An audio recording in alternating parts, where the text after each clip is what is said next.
What's up, YouTube, and welcome to what happens to be my very last video for the year 2018. What a year it's been.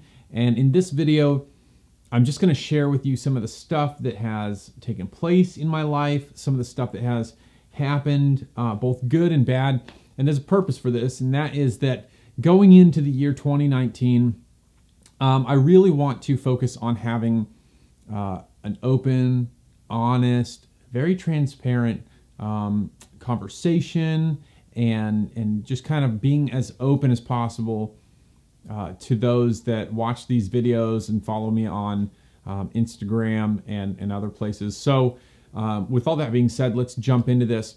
I'm going to share with you my few wins that I took in 2018.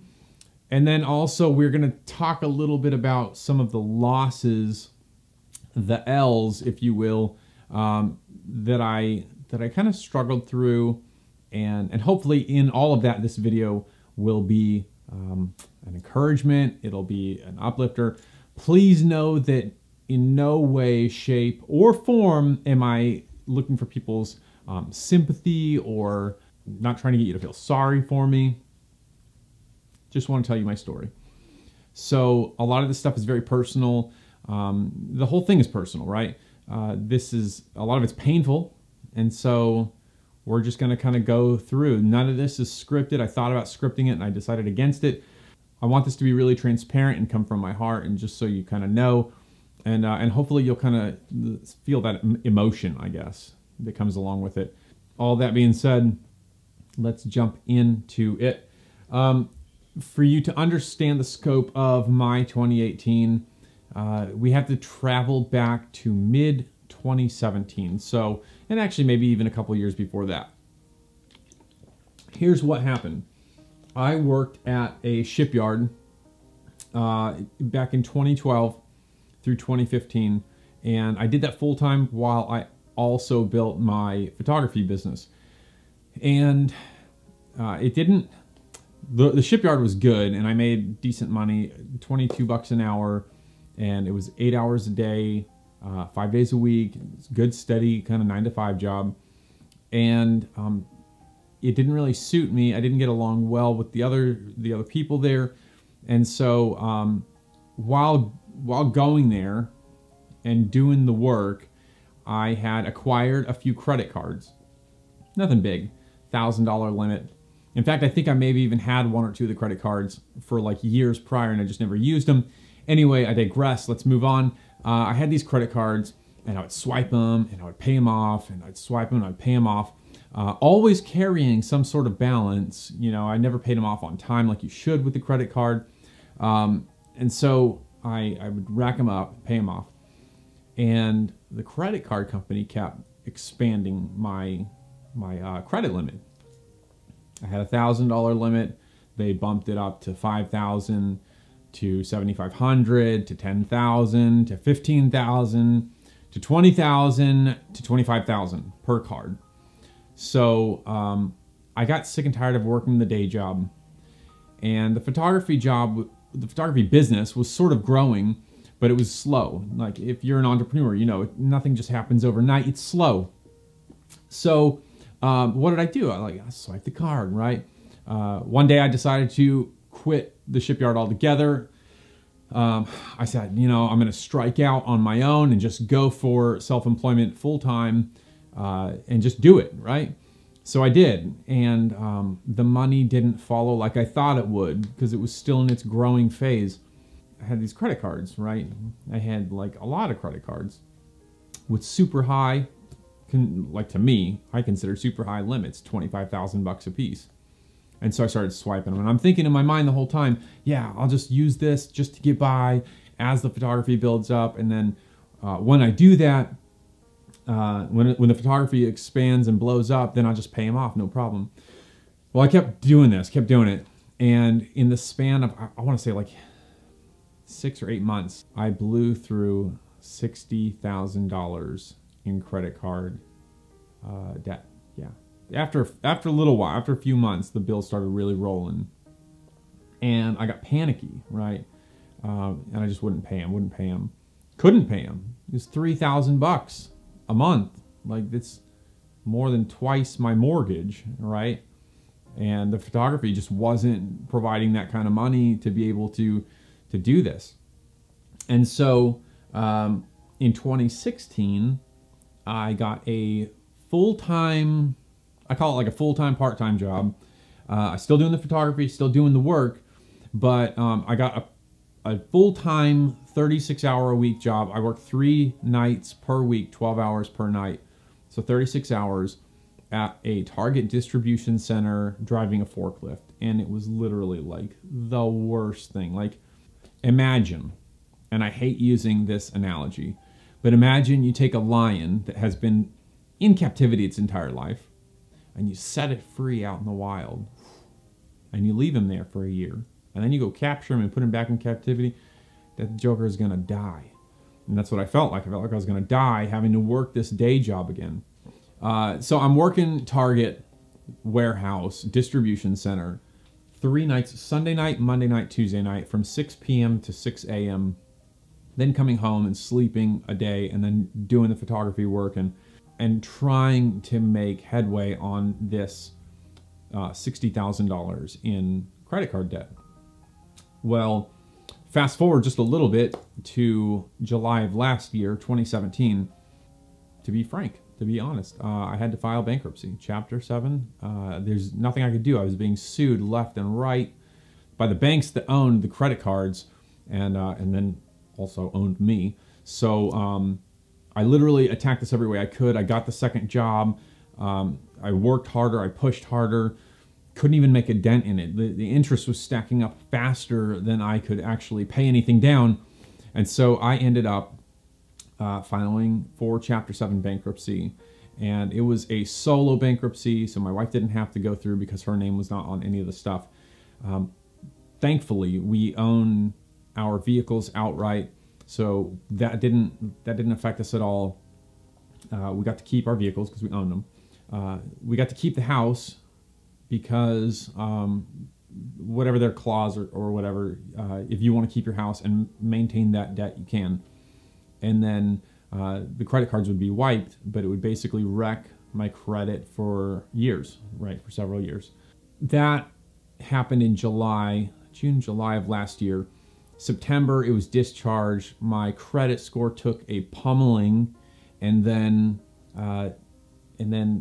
everything kind of smoothed out. You know, the creditor stopped calling, the bill collector stopped calling. Yeah, it seemed to be pretty easy.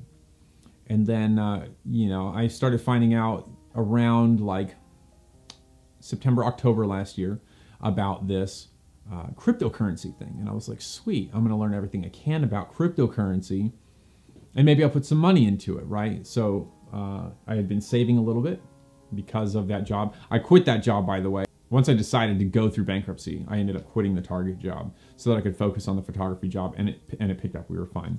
So then I found out about cryptocurrency. I'd been saving some money, decided to put some in there.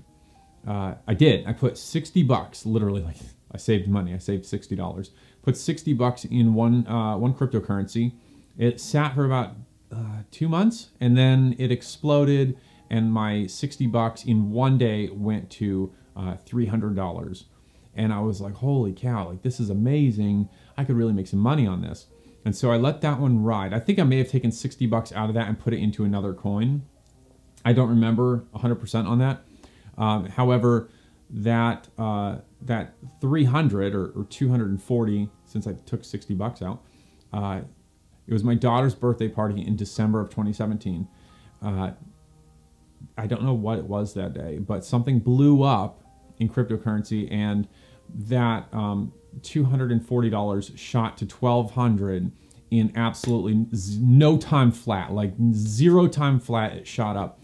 And so for the remainder of December, I day traded with that $1,200 cryptocurrency. And so I was actually like making money throughout that.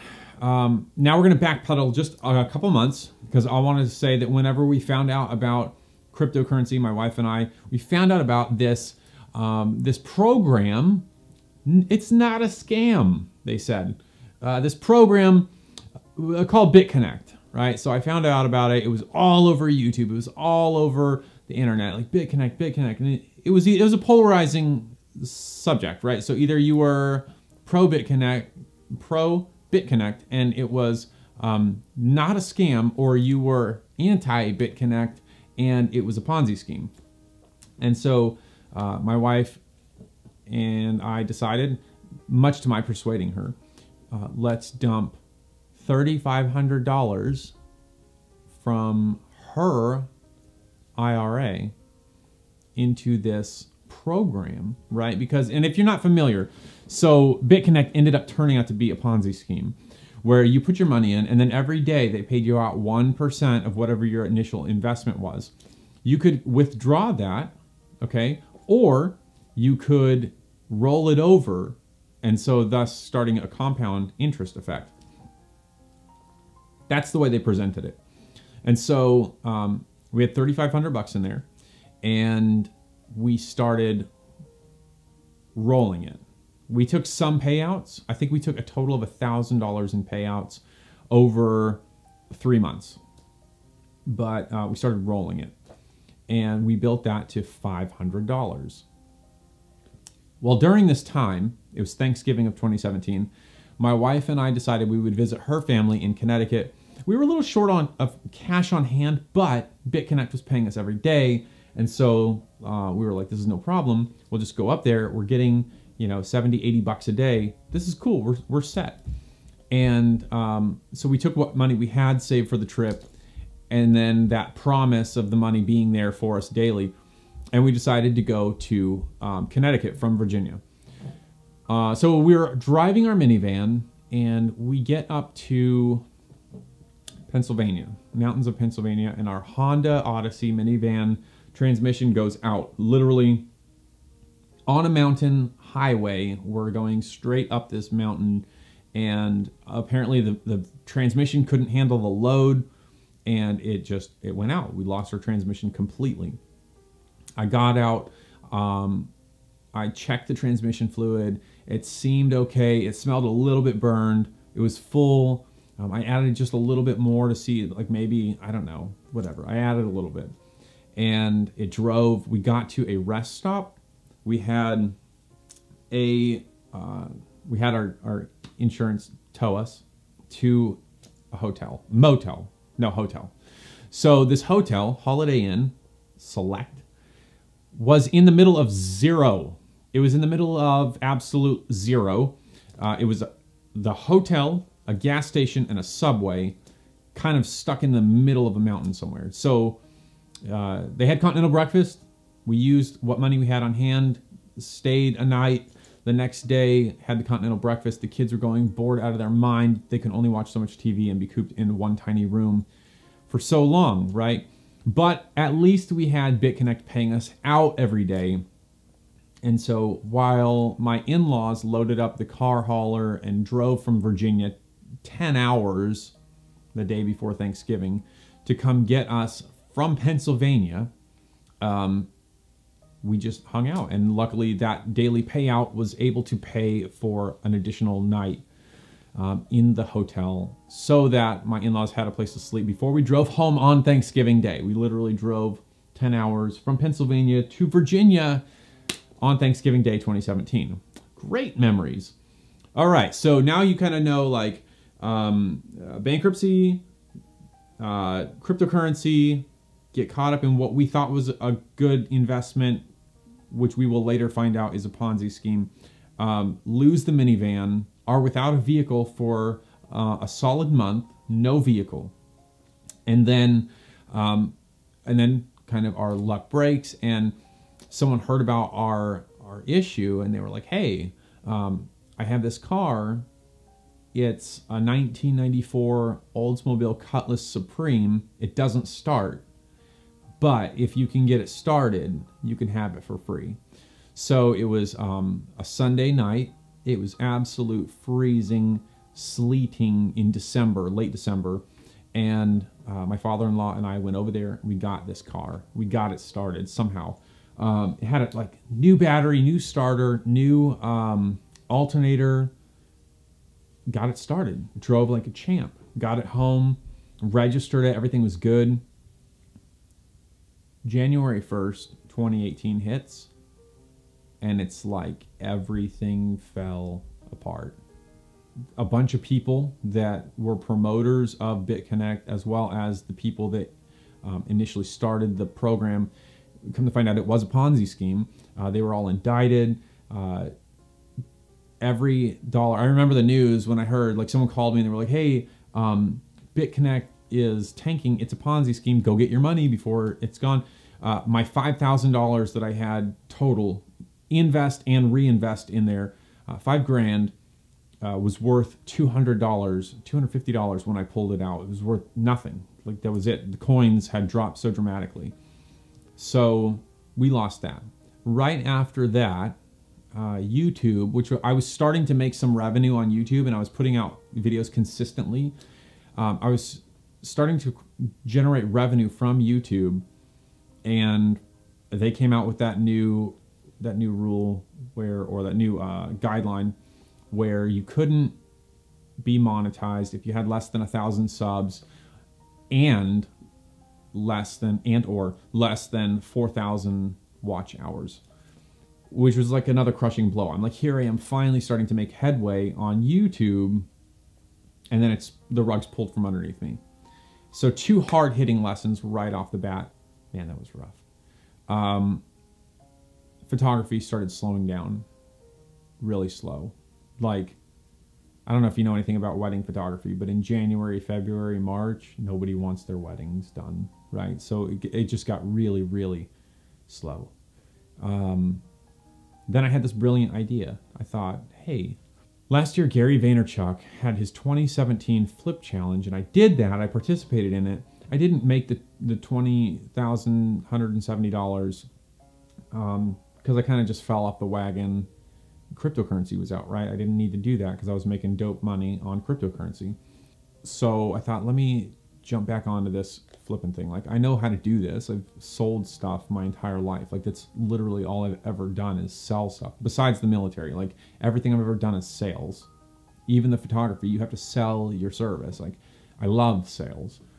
So I thought, I sat down one night and I was like, I'm gonna do $100,000 from April 1st to December 31st, $100,000 in revenue, no problem. Here's how I'll do it. I'll start with $5, I'll flip it for 20. I'll keep 40% of that 20 and I'll reinvest 60%, go back in the business, do it again week over week until I hit the $100,000 mark, which should be September, October timeframe. And everything seemed really great. But there was a huge, huge flaw in that plan that I didn't recognize this flaw. Having sold so much stuff in my life, sell-through rate, right? I was automatically, I don't know why this didn't jump out at me, but I was automatically assuming that every single thing I would buy every week would sell within a week, which, if you know anything about online sales, that is not the case. Things sold, we did well. We built it to about $2,000 to $2,500 a month through eBay. And then eBay started dropping off. And so I jumped in. Oh, because we were doing garage sales, right? We were just, my wife would take out $150, buy $150 worth of stuff. We'd flip it for $1,000, easy, every week. Like, every week she would take that amount out and we would have $1,000 or $1,500 worth of inventory from what she bought. We wouldn't sell it all, but we were making really good money to where we built our eBay monthly income stream up to $2,500. And this is great. Like, this is like, it's paying all of our basic needs. I thought, well, let's supercharge it. Let's start selling more on Mercari. Like, we've sold on there before. Let's cross list and let's do it that way. We did that. Started generating $1,000 on Mercari per month. And then I found out about Poshmark and I jumped on Poshmark in August and started, like, right off the bat doing like 500 for August and then 1,000 to 1,700 every other month after that on there. And everything was going so good. But there was another flaw, another hurdle, another stumble. And that was that when I would sell things on Mercari and Poshmark, I would forget to take them off of eBay. And so as I'm making all these sales, I'm making eBay sales, I'm having to cancel orders on eBay because I can't send the items to them. I'm having to cancel the orders. I don't have the product. It's sold over here on this other thing. And so the issue with that is a defect rate, right? So you can only be allowed a 2% defect rate. Basically, you take your total items sold for 12 months and then how many items you've canceled or had problems with, and divide that into that number, and then that gives you your percentage. And mine got up to like 3.5%. So then my account went into bad standing. Transparency moment. It's still in bad standing. I'm still trying to dig out of that. I'm listing tons of stuff on eBay, but I only make a sale, a few sales every other day, every 3 days. Some of those days are really good, right? So literally just yesterday, it's a $150 day. It's excellent. Some days it's 20 bucks, yeah, which is, it really is a punch in the gut, considering that was like a few hours of eBay, you know, a couple months ago. Just hurdles, you know, hurdle after hurdle. Now, thankfully, Poshmark and Mercari are building massive steam, and we're actually selling a lot on them, but they don't have the reach that eBay has, right? So then just a month ago, I said, well, let me start getting into Amazon. I had a friend on Instagram message me and be like, hey, you know, you should do Amazon FBA. I'm doing it. I said, okay. And he challenged me, list some stuff and sell within a week. I said, okay. And I did. I sold a DVD VHS player within 1 week. That was an excellent sale. It made me feel so good. I was so pumped about it. So then I started sourcing other products, right? And one of the things that I was sending toys and books and whatever, but then a massive hurdle. Literally, just last week, a lady writes me my first review for my actual Amazon store. 2-star review, negative feedback. First one, right off the bat. When I scanned this particular book, it came up as a hardback. The UPC was linked to a hardback. I didn't catch it in the title. It listed as a hardback. Amazon sent it out because it was FBA. Amazon sent it out to her, and it was a softcover book. She was super unhappy about it. Wrote sort of a scathing review, 2-star negative review, and I messaged her back promptly. Like as soon as I read it, I messaged her back, and I was like, I'm so sorry. I should have caught that in the title. Totally my fault. I apologize. Ended up refunding her money, told her keep the book. Here's all your money back. Totally sorry about this. I believe customer service, right? We have to keep the customers happy. After that, she was happy. She wrote me back and expressed that she was happy and thank you for, you know, doing something to right the wrong and whatever. Still negative review. Got a notice a few days ago that, you know, my account is in, what did it say? Your account is in danger, basically, of being shut down, right? Just getting into Amazon, account's in danger of being shut down. So now, what do, right? Do you close that account, open a new one, or do you rebuild? So I decided to attack this thing the same way, you know, pour fuel on the fire. Just keep going. Put more books in there, make more sales, put more toys, put more VCR, DVD, VHS players on there. Like just put more. And so hopefully that will generate something before any kind of action is taken upon the account. These are some of the losses, right? What are some of the wins? I'm going to tell you. Oh, let's rewind just a second. July. That Oldsmobile Cutlass Supreme died, broke down. Motor, it just stopped running. Crank sensor is, I believe, what is wrong with it. And it's not, the car's not even worth the cost to fix that item because you have to tear down the motor to get to that sensor. So, lost the car, right? I still have it, still sitting in my yard, but it won't start without a vehicle. 1.5 months. Do you know how hard it is trying to source? First off, do you know how hard it is trying to put 3 huge car seats in the back seat of a 1994 Oldsmobile Cutlass Supreme Coupe 2-door, right? To put one rear-facing child and 2 front-facing children in the back seat. Literally impossible. Somehow we did it. Like, I don't even know. Was it safe? Probably not. So yeah, fast forward back to where we were. Car dies. It's parked outside. Can't get it to run. Trying to do every minor fix I can without dumping a whole ton of money into it because it's not even worth that. And then one day, we get a win. A friend of ours calls us up and says, hey, we've got this van. Do you want to buy it? And they told us the price. I can't tell you the price because I told them we would keep it quiet. But I'll tell you, it was less than $100. That's a win. It's something I didn't deserve. And honestly, I was incredibly uncomfortable taking that win. You know, I felt like it shouldn't have been me. It should have been someone else that got that. Some other wins from this year. I was able to start a new business that's so much more expandable, right? It's got so much more potential for growth. Huge win. I was able to connect with so many people through Instagram and YouTube, and even on Twitter. Huge win. Huge wins. I wrote a tweet.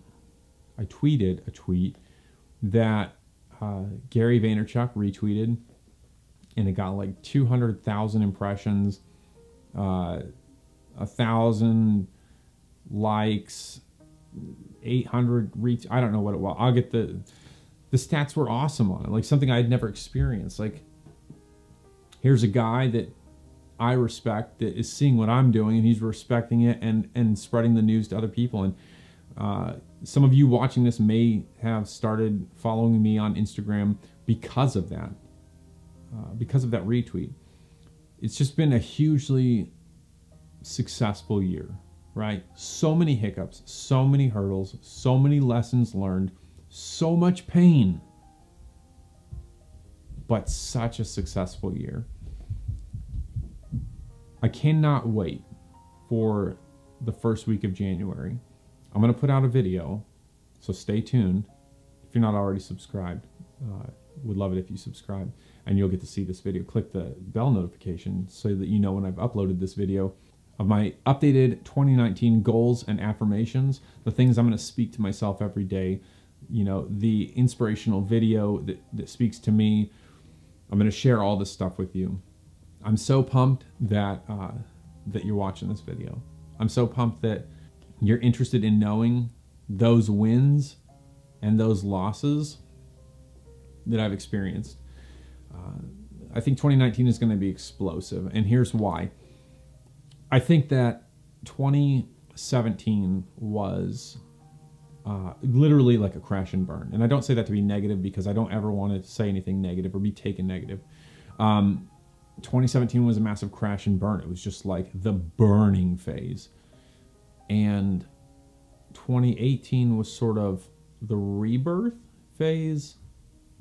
And I'm looking at 2019 as the growth phase. I think it's going to be huge. I think it's going to be so huge. You know, one of the losses that I had, I set my goal list. If you look at my YouTube channel, you can find my goals. I did a goal video in January of 2018. And I talked about my goals and how one of them was I'm going to feed 500 hungry families. And for Thanksgiving, right? 500 hungry families for Thanksgiving, food baskets. And let's say that of those 500, you know, there's 4 members in each family. You're talking about a couple thousand people. That was a huge, huge goal of mine. And honestly, like, I failed miserably. I didn't even reach it. And I had this whole grand plan of how that would happen. Like, you know, the YouTube would generate this much money, and photography would generate this much money, and whatever I was doing would generate money. And then the cryptocurrency would keep growing, and then we'd be making $1,000 a day, cryptocurrency, you know, dividends. and we would be able to feed these families. It's a $27,000 goal, right? That's 500 families. Thanksgiving dinner is $27,000. But I didn't make it. And on Thanksgiving Day, here's a heart-to-heart moment. This is like super honest and truthful with you right now. Thanksgiving Day, I woke up and I expressed to my wife literally how disappointed in myself was an understatement. I cried and I said, you know, I feel like 500 families are going to die of starvation because I didn't reach my goal. It was a very, very tough moment for me. A super self-centered moment, right? Like hearing myself say this, it sounds so self-centered. Like it's all about me feeding them, and it's not supposed to be that. It's not that. But I'm a goal-driven person. I aspire to achieve goals. And so when I don't meet a goal, I'm very, very tough on myself for it. Man, it's been a tough year. It's been a successful year, though. The things that I've done and the failures that I've made, they don't tell you who I am. They're just stepping stones for me to become who I'm going to become. That's kind of the reason of making this video. I don't want one day when I'm out there and you know, maybe tens of thousands, hundreds of thousands of people know who I am, and I'm helping people all around the world and working with organizations, because this is the purpose and the goal, right? To change the world, to make a difference. I'm not flipping shoes just to put food in my kids' mouths. Like, we're flipping shoes to grow some other things, so we can really impact millions. Like, let's just set the record, like millions. I don't want one day when I get somewhere to be criticized and someone dig up information and say, you know, you had a bankruptcy, right? That's a huge attacking point when it comes to financials and people that are in sort of a limelight or in the public eye. You had a bankruptcy. So that's why I'm bringing this forward. It's so embarrassing. It's such an embarrassment for me. But I would rather be the one to bring it forward on this YouTube video that's going to be out there for everyone to see that wants to see it, than to have someone dig it up and throw it to the media one day. We don't know. Nobody knows where they're going in their life, right? Nobody really knows the end game. We know where we want to be. We know where we want to go, but no one really knows. Think about this. The current president, Donald Trump, 70 years old, 72, something. If you told him when he was 32, my age, that he would be president, he would have shaken his head, probably called you an idiot. He wanted nothing to do with that, right? He's just a real estate guy. He just wanted to be in real estate. Somehow he finds himself as the president of the United States.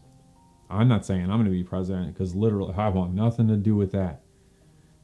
But what I am saying is, you don't know where you're going. You don't know really the journey that your life is going to take in the grand scheme. So be careful what you do today. I don't know, maybe, like, if at all possible, make sure that there's no skeletons in the closet, right? Make sure you're doing the right thing all the time. The right thing isn't the right thing to do when people are watching. The right thing is to do the right thing because it's the right thing. I don't know, something to think about. Okay, sorry if this got really deep. Hope it wasn't depressing. Hope you guys know a little bit more about me. I may lose a couple followers or subscribers from this video. That sucks. Maybe I'll gain a couple. In any event, I hope you enjoyed this video. If you're not subscribed, I would really like it if you hit that subscribe button and the notification bell so that you know when I upload that goals, visions, and affirmations of 2019, my updated list. I've been working very diligently, very, very diligently, very hard on those goals and a way to attack them so that I'm more fruitful, more accomplished in 2019 than I was in 2018. Like this video if it helped you, or if you got some insight. If you stayed all the way to the end, massive congratulations and massive thank you. All of that being said, I will see you guys next week on that goal video. Okay. Talk to you later. Peace.